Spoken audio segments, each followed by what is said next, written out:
Ay, Bibi!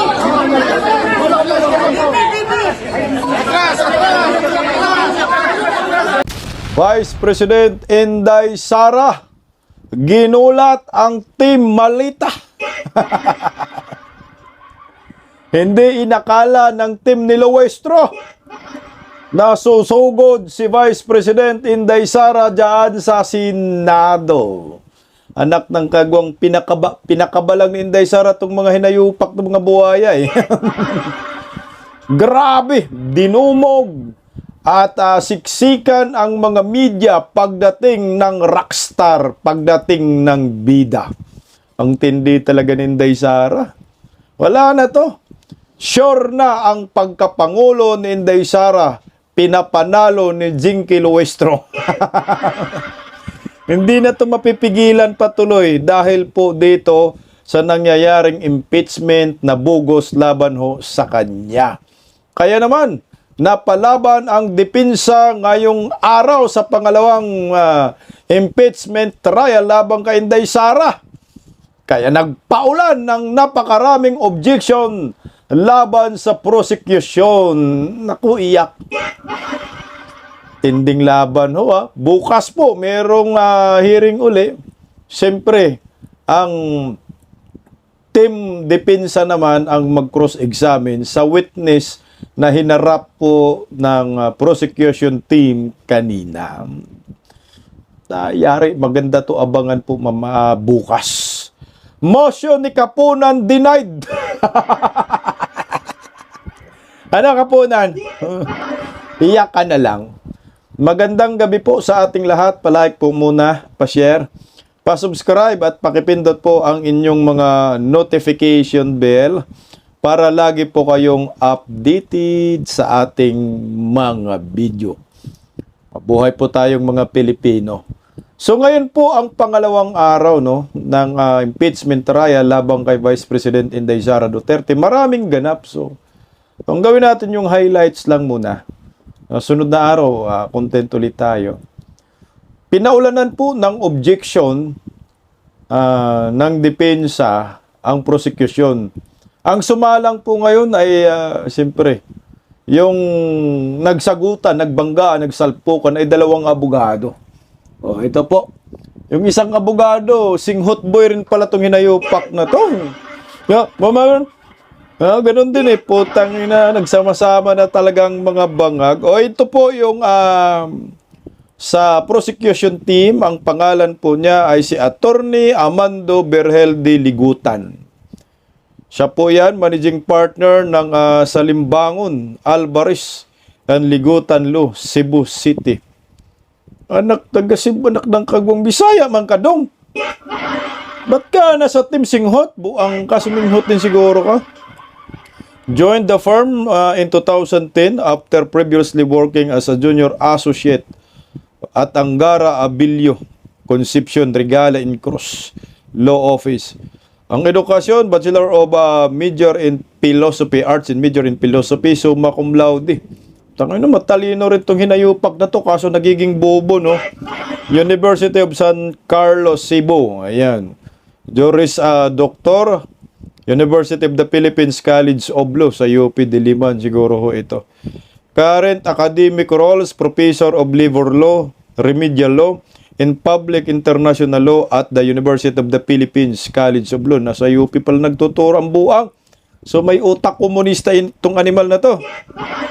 University of San Jose Recoletos School of Law and the University of Cebu School of Law. So nagtuturo.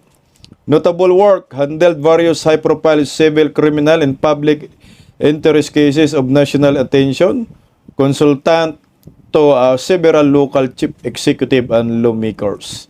Practice area, civil and criminal litigation, public interest cases, political and administrative law, labor relations law, rest in crisis management, local government, and election law. So ito naman ang sa depensa, si Attorney Carlo Joaquin T. Narbasa, Senior Associate at Porton Narbasa in Salazar po. Senior Associate pala ho ito. Admitted to the Philippine Bar in 2016. Education. English Arts, ano to? Tama, English Literature and Juris Doctor, both from Ateneo de Manila University. So, taga Ateneo pala to.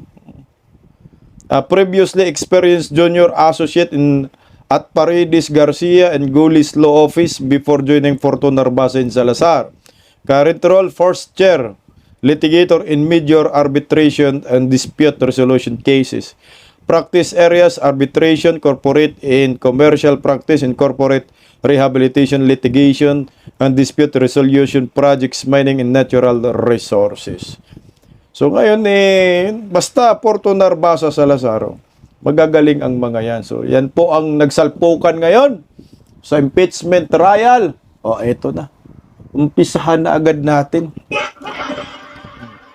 Umpisahan muna natin kay Vice President Inday Sara Duterte. Talagang ginulat po ni Inday Sara si Tim Loestro na bumubula bibig. Akala mo may epilepsy. Bigla pong napasugod si Inday Sara sa Senado kanina. Narito po ang mga kaganapang iyan. At meron siyang kaunting message. Hindi naman po interview dahil pinagbabawalan po si Inday Sara. Pero grabe, hindi magkamayaw ang mga media. Dinumog si Vice President Inday Sara para bang nakakita po talaga sila ng rockstar at tagapagligtas ng sambayanan. Ito, pakinggan po natin.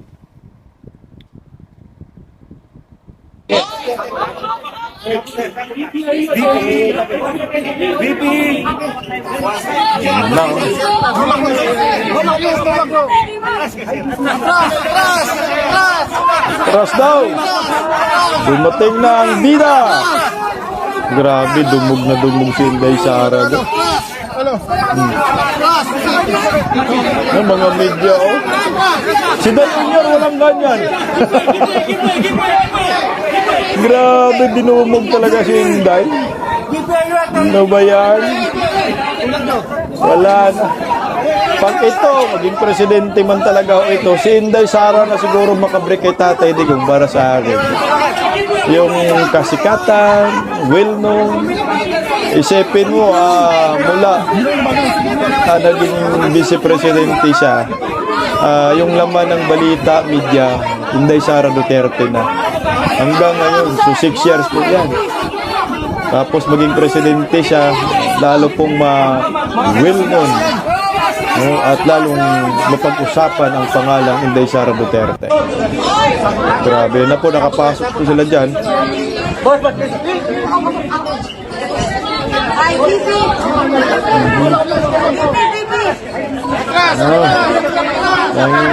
Mga media, ano na? Grabe, dumog na dumog si Inday. Walang ganyan kay Bakit.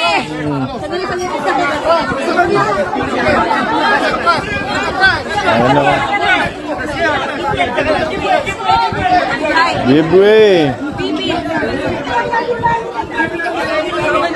Grabe, simpleng-simple lang pero rock si Inday Sara. Kumusta po kayo? Mabuti. Relax lang kayo. Grabe, no? Ganyang kasikat si Inday Sara. Wala na, pwede na hindi mangampanya si Inday Sara after ng impeachment. Yan na yung niya, libreng campaign sa pagkapangulo. Grabe sa paisi. Grabe mga media, baby!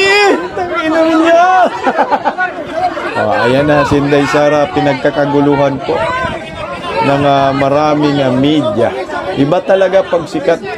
Iba talaga pag mahal ng taong bayan. Wala na. Paano yan? Yan po yung pagpasok ni Inday Sara. Nagkaroon siya ng kaunting mini conference. Pero 2 salita lang po ang binitawan. Ayan na po. Gulat sila dyan Grabe. Ikaw na, Vice President Inday Sara, ang pinakasikat na politician sa buong mundo. Kahit saan pinagkakaguluhan, dinudumog. Ayan o. Tapos sasabihin ni Luis Ro, hawak niya ang bit. Ito yung reason kaya si Inday Sara gusto ipa-impeach. Dahil sa kanyang kasikatan, katanyagan. Ito yung reason para hindi patakbuhin si Inday Sara. Ang mga yan. Kasi iba ho talaga pag Duterte, pinag-uusapan sa media, nagtitrending, mataas yung engagement, kaya dinudumog si Inday Sara. Ayan na po, pakinggan natin si Inday Sara, yung kanyang mini press con. Good morning po, ma'am. How are you, ma'am? Thank you po, ma'am. Thank you po, ma'am. Ma'am, kamusta po? Okay. Okay. Just two sentences, one sentence, and then no questions. Yeah, I know. Sadly, no? Sad. Siya ang may kasalanan. Sabi niya no questions daw. Ma'am, over. Ma'am, confirm lang namin sa yung pagbisita niyo kay Sen. Yes. So, my statement is, in this bloodbath and bludgeoning, I will be blooded but unbowed. Maraming salamat. Wow! Narinig nyo yan? Kamusta kayo, ma'am? I will be bloodied but unbound. Maaaring maging duguan talaga si Inday Sara sa labang ito, sa digmaang ito, pero hindi po siya magmanikluhod. Hindi po siya luluhod sa kahit sino mang mga impacto demonyo dyan sa Palacio de Polvoron. Ano na, simple lang ha. At ang inamin, wala, fighter si Inday Sara. Alam mo yung Mobile Legend fighter si Inday Sara, si Sara, si Hilda. Ayan, si Hilda. Lumalaban kahit duguan, hindi luluhod at hanggang kamatayan, hanggang dulo. Yan ang mga fighter. Alam nyo po talagang bloodbath po yung impeachment, no? Laban kay Vice President Inday Sara. Kahit wala po talagang conviction, zero conviction, sasabihin ko nga sa inyo. Walang conviction, hindi mako-convict si Inday Sara. Maniwala kayo sa akin. Swerte siguro sila kung makasampo ng boto na yes to impeach kay Inday Sara. Maniwala kayo. Kita nyo yung crowd? Kita nyo yung dumog? Sobrang dami. So, ibig sabihin, siksikan. Isa lang ang ibig sabihin yan. Hindi kayang tibagin si Inday Sara sa pagkapangulo. Suntok sa buwan yung kanilang impeachment for, conviction, anak ng kagong. Siguro, mabibilang ko po yung boboto dyan na makonvict, na yes to conviction si Inday Sara. Mabibilang natin sa daliri yan. Pero hindi yan naabot na 10, maniwala kayo sa akin. Hindi abot, siguro 8 meron. Pero 10, malabong-malabo. Walang conviction para sa akin. O, tingnan mo ha. Ito literal na bloodbath. So ngayong araw po ay ang pangalawang impeachment trial. So ang pinag-uusapan po ngayong araw ay yung Article 4 ng impeachment. Yun po yung di umano inciting to sedition. Yung grave threat, no? Pagbabanta umano sa buhay ni Bangag, Palaka at Baki. Yun po ang pinag-uusapan. Alam naman ng maraming Pilipino na wala talagang pagbabanta yan. Yan ay conditional threat at walang krimen yan. Magiging krimen lamang ho yan kung may mangyayari kay Inday Sara at kung may mangyayari kay Bangag. Pero pilit nila ho, dinudugtong po ito sa inciting to sedition. Walang conviction yan. Maniwala kayo sa akin. Pero anyway, dahil nasa impeachment trial na po tayo ngayon, eto, pakinggan po muna natin kung paano po na-denied ang motion ni Kapunan. Aray ko, Kapunan! Kumuha pa kayo ng private prosecutor, anak ng kaguwang, luhaan O ito, pakinggan po natin si Kapunan kung paano po na-denied ang motion niya. Okay, ito.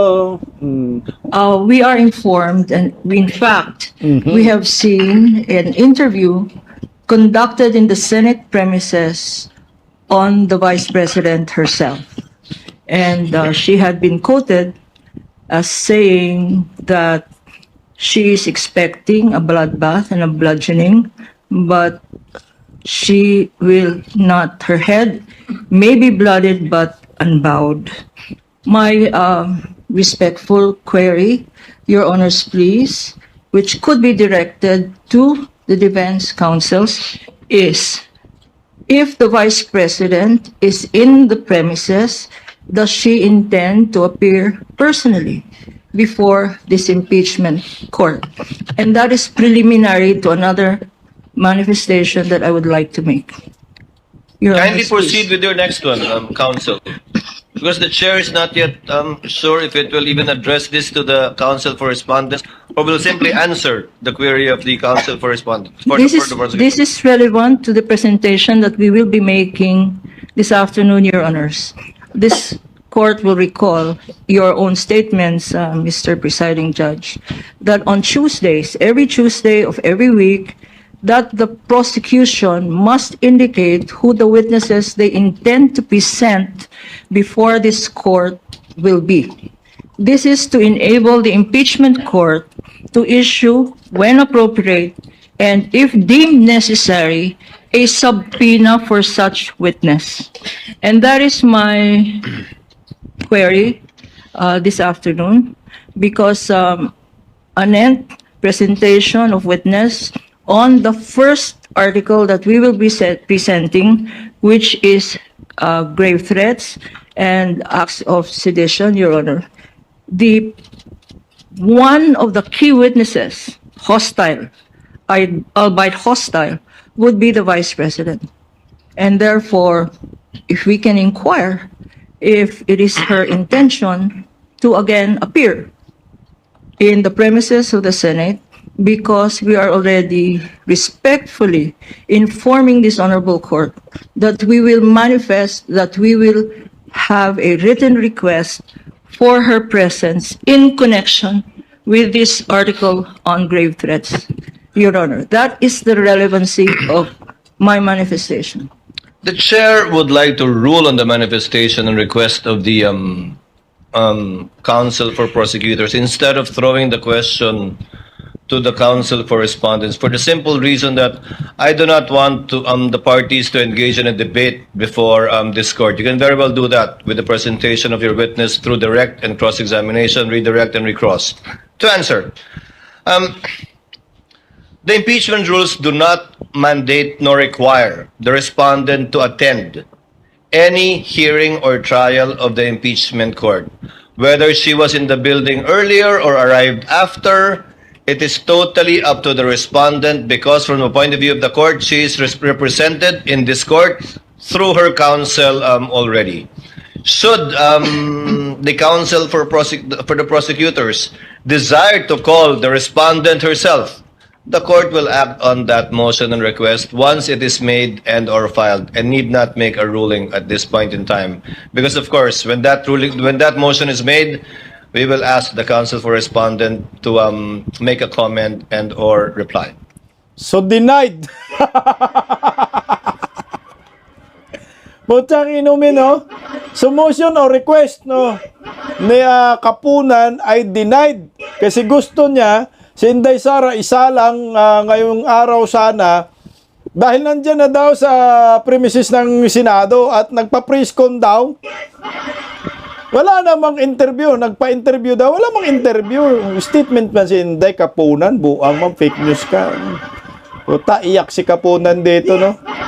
So gusto talaga nilang gawing pulutan si Inday Sara. Inasar lang kayo ni Inday dyan. No? Diba? Senator Win Gatchalian, magsalita ka naman dyan. Para kang pusa dyan na kumakaway eh. Siyempre, ang nakikita ko po dyan, kaya nandyan si Inday Sara. Kasi ang pinag-usapan yung grave threat, no. So, mukhang ito nga ho yung pambato ng prosecution, yung Article 4 grave threat.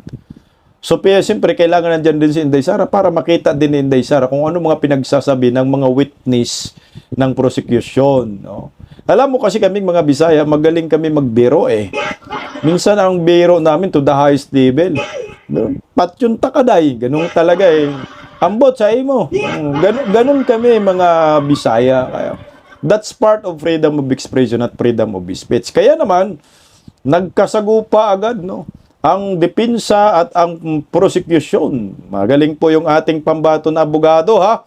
Talagang nagpaulan ng napakaraming objection. Basang-basa si Amando ng objection ni Carlo. Pero bago riyan po, bago po si Amando, nakatikim muna si defensor. Panoorin natin, oh. Honorable Senator Judges, noong ika-22 ng Hunyo 2026, nagulat at nagdalamhati ang buong bansa Hoy, sa pamamaril sa Honor. isang paaralan. Sorry, excuse me. Your Honor, may I be allowed to I- finish my manifestation? I don't I will think- not disrespect and interrupt the defense Yes, counsel yes, but before once he that- has started. This is no disrespect, sir. Counsel for respondent is recognized. Thank you, Your Honor. Your Honor, this is improper. The improper for trial. Manifestation, this is not a manifestation proper for court procedure. This is instead them telling a story. This is a narration by the prosecution, which is not allowed. This is not allowed by any rule in any court. So what, May I be allowed what is to reply? proper is that they present their first witness. And We will are be ready. presenting our witness, Your Honor. However, please allow us to freely advocate our position. That's why, Your Honor, including we are the defense objecting. when it's their turn. We will not Counsel object to the respondent, same. kindly let him finish. Thank you, Your Honor. Thank you to so respond much, to you. Your Honor. To respond to you. Yes, you were saying. Thank you, Honorable Honorable Defensor. Senator Judges. Noong ika-22 Honorable Defensor, kindly finish your reply to the Thank you, Your Honor. objection of I will counsel for respondent. what allow mo, us defensor? to freely advocate our positions through the proper and respectful discourse. This is not prohibited under the rules. In fact, the court has declared that yesterday, the rules will not comply with the strict procedures of a judicial proceeding. Each article is a separate complaint, and it would be the proper guidance for the senator judges, lalo na po sa ating mga kapwa Pilipino na nanonood, para mas lalo nilang maunawaan ang ipipresenta naming ebidensya. The impeachment is a sui generis. Sui generis dahil kakaiba ito, hindi ito judicial, administrative, o civil o criminal proceeding. Hayaan niyo po kaming magbigyan ng 5 minuto para mailatag namin kung paano namin maipresenta at ang basihan namin sa pagpresenta ng aming ebidensya. Your Honor, may I respond? The presiding officer should rule. Although indeed we will interpret the rules liberally, and although indeed this is a sui generis proceeding, neither will we allow any dilatory moves and/or tactics, and I will bind and hold you to your 5 minutes, Honorable Defensor. Absolutely, And we Your will Honor. clock it. Your Honor, we will may- afford the same opportunity to the counsel for respondents when their turn arrives. Thank you, Your Honor. Tayo na. Gusto kasi magsalita tungkol doon sa mga nangyayaring pamamaril o doon sa isang eskwelahan sa Tacloban. Gusto yata nila i-connect dito. Kaya ganun yung punto nila. Pero anyway, nakatikim din naman na siya ng objection. O ito pa. Ito na maganda. Ito na yung harap-harapan talaga itong Okay, pakinggan po muna natin ang banatan ni Amando ng prosecution team laban kay Carlo, Attorney Carlo ng Depensa. Matindi pong banatan po ito. Again, ang pinag-uusapan po ay Article 4 tungkol di umano sa paghahanap ng assassin ni Inday Sara para igurgor si Bangag, si Bake, si Tambaloslos na buhaya. So di na natin i-play yung video na sinabi ni Inday Sara. Kasi alam naman po natin, gumamit ito ay conditional threat at bunga lamang bugso po yan ang galit ni Inday Sara laban po sa gobyernong nakatabingi ang panga, laban po dito sa mga buhaya sa Kongreso na ginigipit ang kanyang mga empleyado kasamahan niya dyan sa Office of the Vice President. O, ito, pakinggan natin si banatan nila. Can we proceed? Counsel may proceed. Thank you so much, Mr. Witness. Now, in what particular portion of the subject video Teka lang, bago po natin para may guide din natin ng lahat ng mga nanonood, no? Siya po ay, yung tinatanong po ay witness po yan, no? Witness po ng prosecution. Ang pangalan niyan ay si John Mark Calilong, Senior Agent of NBI. Siya po ay well-trained umano na digital forensic.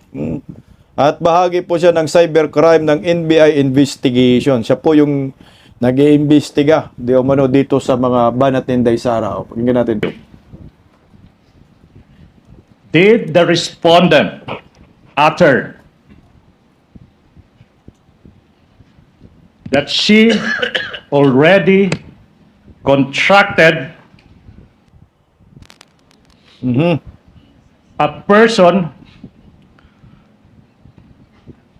to kill the president, the first lady, and the former Speaker of the House of Representatives? Are you done? Objection? Objection, Your Honor. Wow. Objection? Wow! Okay, objection 1. Tuloy. Can be stated objection, counsel for response. Your Honor, the question is misleading. There was no mention anywhere before that the video mentioned that the killing of the president. To kill. Yeah, there's no mention in any testimony earlier. There's no mention that that video. Your Honor, again, with all respect, the records will bear me out. Bases have been more than complied with. This witness mentioned many times over that the subject of the investigation is the statement of the Vice President that she already contracted a person to kill the President, the First Lady, and the former Speaker. There's no basis for the objection, Your Honor, please. Your Honor, may I ask for a readback? He was the only party who said that, Your Honor, not Kindly the... use the third party in referring to opposing counsel. Yes, Your Honor. If I may, Your Honor. May I ask, Your Honor, for a... Let the counsel for defense finish his statement. May I ask, Your Honor, for... Kita nyo yung ano? Teka lang pansinin natin to. Hindi pwedeng hindi pansinin. Mannerism? Ha? Tama? Naknang kagwang umingiwi din? Sumisinghot din pala? Kita nyo mannerism? Puta, legend lang ang may alam. So, nagsama-sama talaga ang mga animal na ito. Ha? Oh, katrupa yata ni Bangag. Oh. reading of the transcript as the witness, to my recollection, never mentioned that the Vice President did those things. All right. If I may, Your Honor, please. Counsel, kindly lay the basis. Yes, Your Honor, please. Now, Mr. Witness, you said that your office, the NBI, conducted an investigation for a statement made by the Vice President noong Nobyembre 23, taong 2024. Naalala mo yun? Objection, Your Honor. Oh. What Objection is the na naman. basis of the objection? Your Honor, it's leading. Your Honor, please, if I may, Your Honor, Do please. you remember?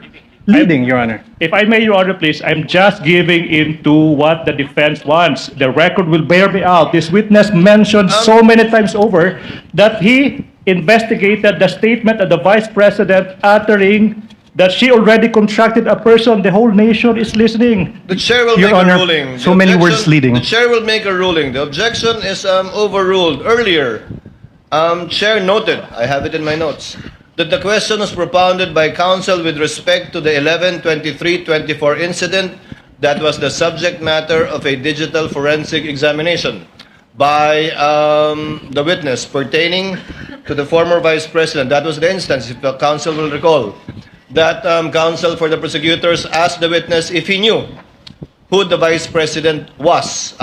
So the objection is overruled. Witness may answer. Your Honor, may I state for the record, my objection is on the part of the question where he said that the Vice President hired someone to kill the President, the First Lady, and the Speaker of the House, not on the identification of the Vice President. Noted. Court already made a ruling. Witness will answer.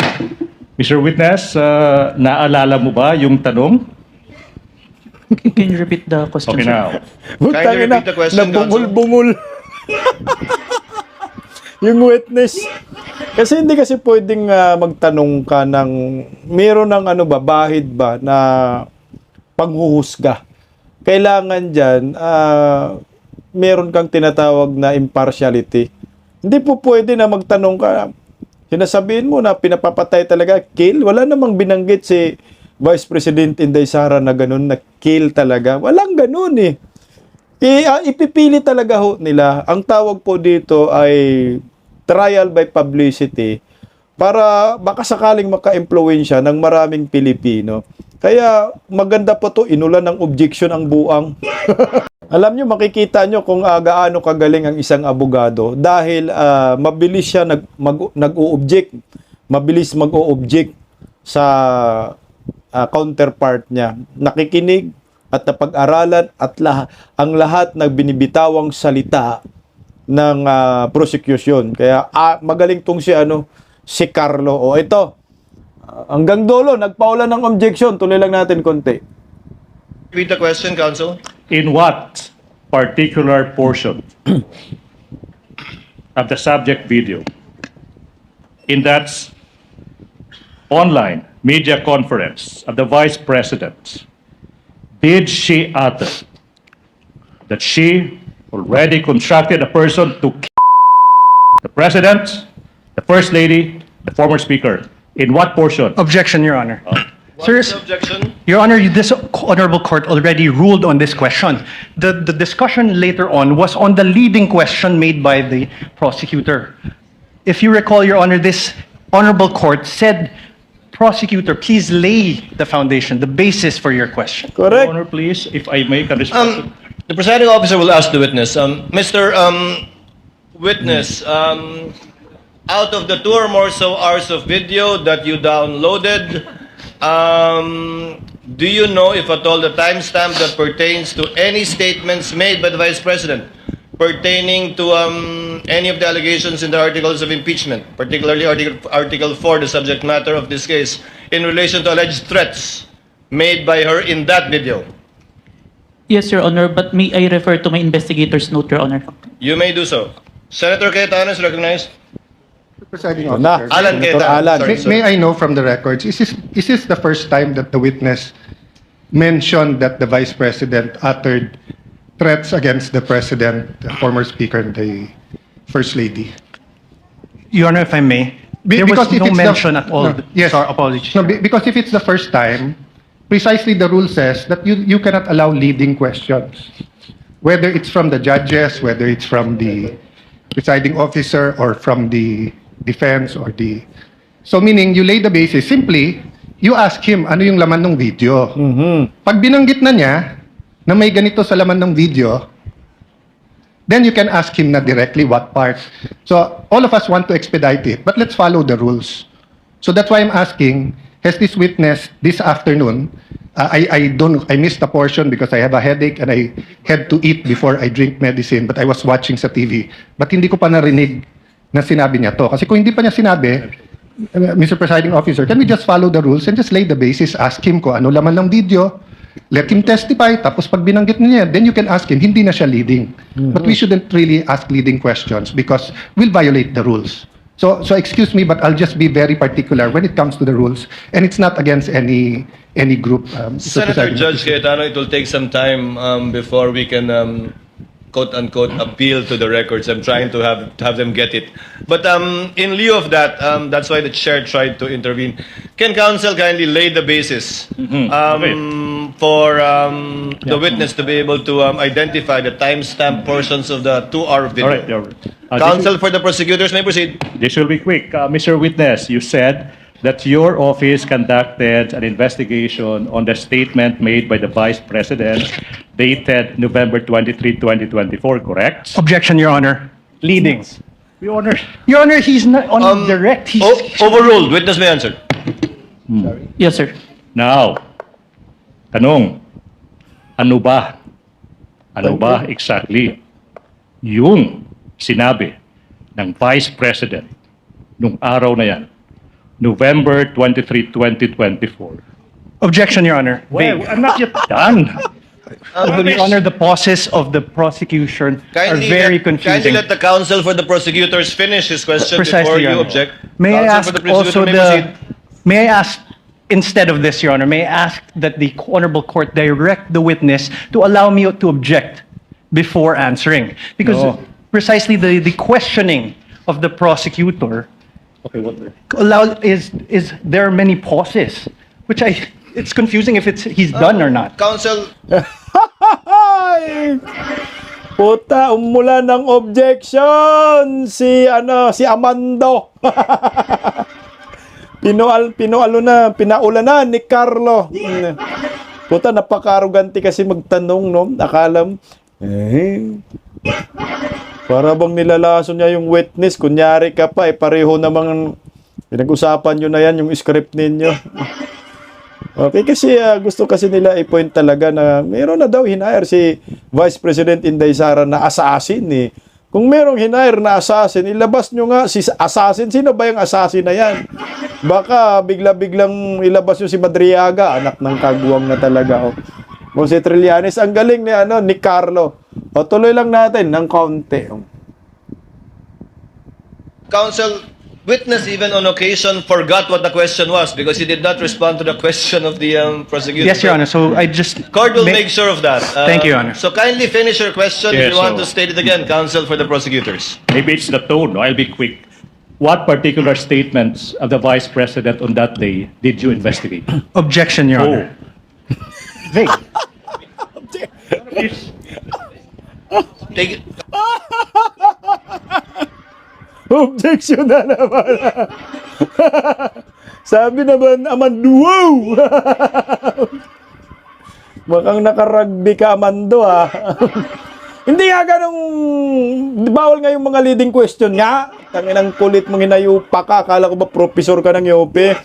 Ito. Di ba, literal, legit, no? O mula ng objection. O, ito. Counsel for respondent, a bit of patience. Let the counsel Yes. finish. I don't think he's finished. The question is done. What particular statement on that day did you investigate? How is that leading? Objection, Your Honor. Vague. Okay, Not Your Honor- leading. Your Honor, please. Can I I didn't address say that, Your leading. Honor, please? Can I? What was Whether- counsel? What's the basis of the objection? Vague. All right. I will It's a 2 indulge. or Your Honor, please. 36. I will 26 indulge, minute Your Honor, video, Your please. Honor. I will indulge. Talino, I will no? add these two phrases. It will never be. It will never be that. Now, Mr. Witness, what statements did the Vice President utter on that day, if any? Your Honor, Whoa. same objection. There's a 2 or 26 minute. What? Let the witness answer. Counsel, this 2 hour and so minute video was done on the same day. Yes, correct. Tanginumin. Ang saya-saya. Pinaliguan si Amando ng objection ni Carlo. Basang-basa ng hinayupak. Ang galing, oh. Alam mo, pag mga ganyang objection, bakit merong objection? Ang purpose yan, strategy rin yan. Para guluhin mo yung kalaban mo sa kanyang pagtatanong, sa kanyang ginagawa. Ganun po yan eh. Kasama po yan sa trial talaga. Normal po yan. Pero ito talaga matinding objection maya-maya. Bad trip si Amando. Helloy. Oh. Your Honor, but Teka lang. Yung pusa sa tabi ni... yung pusa sa tabi ni Escudero na si Meow. Meowin. Napangiti din si Meowin eh. Parang enjoy na enjoy siya. Walang kwentang Senate President. Kung Kiko, may pusa ka pala dito, nasa Senado. Bakit tumawa si Kung Meow o si Sinit Meow? the question must be given with particularity. If the witness knows, witness may answer. Answer. Witness will please answer. Can I refer for my notes to identify the exact statement because I might said a statement that's not part of the actual statement. Signing officer will allow the witness to refer to his notes to refresh his memory. Go ahead, Mr. Witness.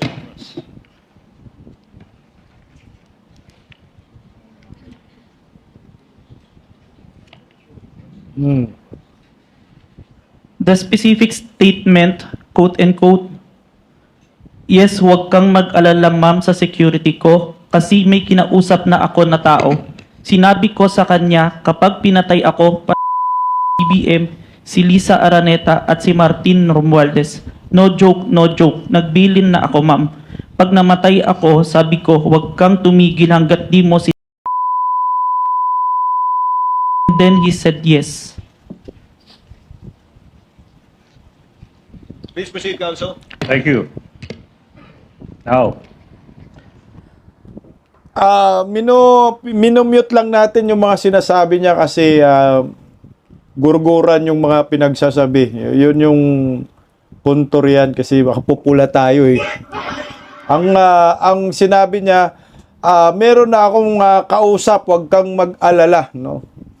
Kapag nagorgor ako, sinabi ko sa kanya na humanap ka o hanapin mo si Bangag, Baki at Romualdez, gurgurin mo rin. Yan yung punto. Minumute lang natin kasi baka masira yung ano natin, yung channel natin. Alam mo naman si Manong YouTube, napaka-stricto. So tuloy po natin, oh. in what particular portion of that video recording that you authenticated of that online media briefing on November 23, 2024, did the Vice President utter those words? Putang na, parang demonyo tong hinayupak If mo. I may, sir, I think we should include the question first. It start at 1 hour and 15 minutes Nagulo ng script. to 1 hour 17 minutes and 18 seconds, sir. Your Honor, so the witness manifested as an answer to the question in what portion he said, timestamps 1 hour 15 minutes 0 second to 1 hour 17 minutes 18 seconds, and we computed, Your Honor, please, it's a 2-minute 18-second portion of that video. At this juncture, Your Honor, please, bases have been laid. The nation can finally see it. The court will do. We move that's 2-minute and 18-second portion of that video be presented at this juncture, Your Honor, please. Oh, lol. Pinayagan po ni Chis Escudero na ipresenta yung video.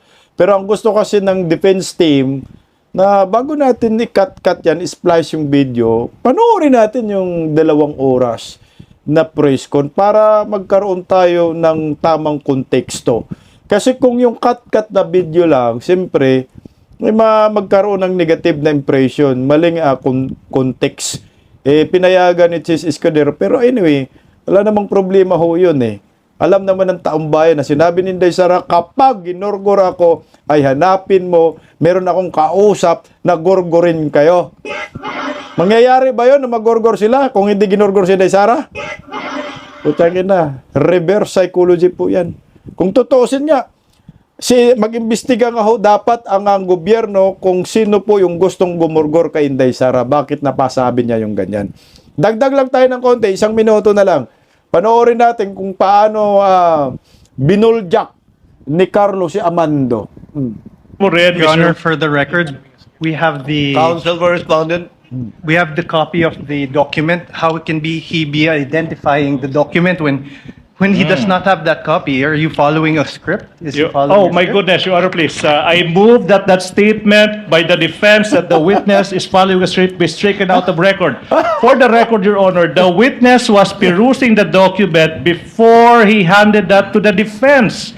I move that the statements of the defense be stricken out, Your Honor, please. But he was answering Comments the of both question. counsels are simply noted. Kindly, if you're done with the document, counsel, kindly give it to the witness. Your Honor, for the record, the right-hand portion of both documents contain certified true copies. It's in a mere photocopy, Your Honor. The manifestation and objection is duly noted. Same ruling by this court. Witness may answer. You, Ipa-strike out.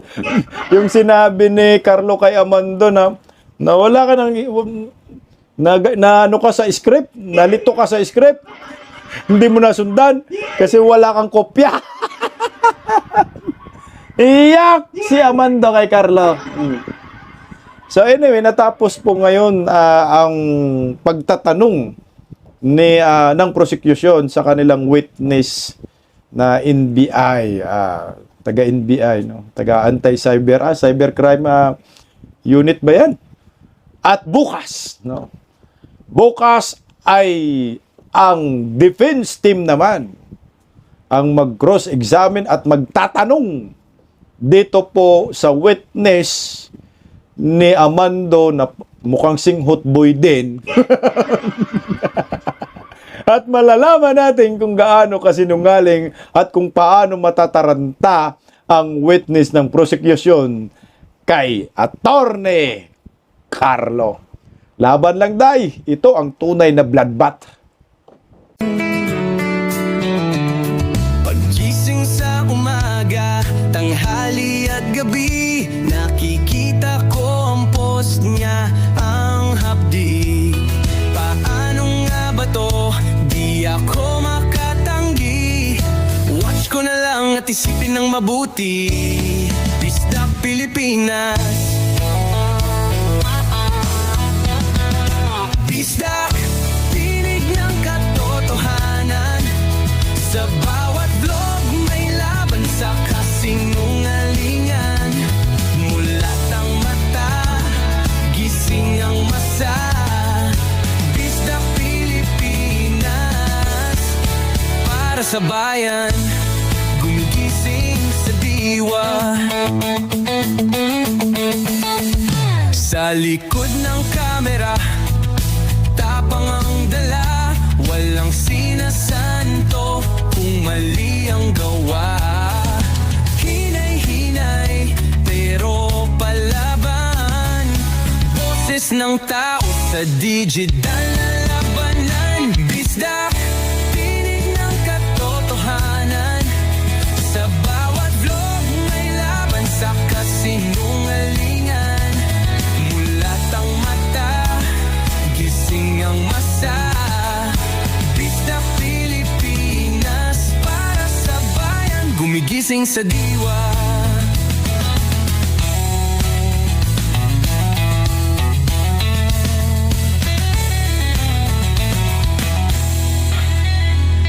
Hindi artista, hindi politiko, pero ang katotohanan, sigaw niya ay buo. Sa YouTube o Facebook man siya makita, may aral ka pa rin, may uwi sa bawat salita. Bisdak, gising sa katotohanan, di lang kwento, kundi panawagan. Sa bawat Pilipinong naghahanap ng liwanag. Disdak Pilipinas, kasama sa pagbangon ng bayan. Disdak Pilipinas, boses ng masa, gising ang diwa. Sa vlog mo, may pag-asa.